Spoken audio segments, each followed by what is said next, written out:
ముస్లిం దేశాల్లో ఉన్నటువంటి యువతరం ఇప్పుడు క్రమంగా మ అక్కడ ఇంతవరకు కూడా మార్పు లేదు. ఇప్పటికీ వాళ్ళ దగ్గర విద్య, వైద్యం ఇట్లాంటి మౌలిక వస్తువుల కంటే కూడా తీవ్రవాదం వైపుకి దృష్టి సారించే వ్యవహారాలకు సాక్ష్యం తాలిబాన్ కావచ్చు, అంటే ఆఫ్ఘనిస్తాన్ కావచ్చు, పాలస్తీనా కావచ్చు, యెమెన్ కావచ్చు, ఇరాన్ కావచ్చు, పాకిస్తాన్ కావచ్చు, వాళ్ళల్లో ఎంతమంది యువతరం విద్యతో ఉన్నత స్థితికి వెళ్తున్నారంటే 10 నుంచి 20%.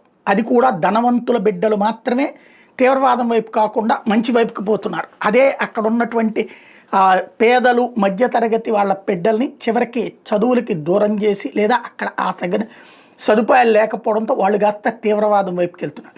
అయితే ఆయా దేశాల నుండి పారిపోయినో లేదా భయపడి అవతలకి వెళ్ళిపోయేది ఈ అగ్రరాజ్యాలు అమెరికా, యూరప్ దేశాల్లోకి వెళ్తున్నటువంటి ముస్లిం కుటుంబాలకి అక్కడ ఉన్నటువంటి ప్రభుత్వాలు తగిన సదుపాయాలు కల్పిస్తున్నటువంటి వేళ చక్కటి మార్పు చోటు చేసుకుంటోంది. విద్యావంతుల సంఖ్య పెరుగుతోంది.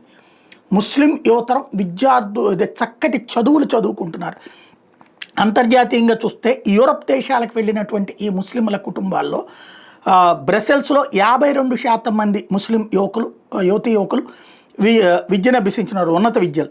అట్లాగే అమెస్టర్డామ్లో 43%, వియన్నాలో 41%, లండన్లో 37.5%, స్టాక్హోమ్లో 35%, ప్యారిస్లో 29%, కంపెన్హేగన్లో 28%, బెర్లిన్లో 23%, అయితే మాడ్రిడ్ 14.5%, రోమ్ 9%.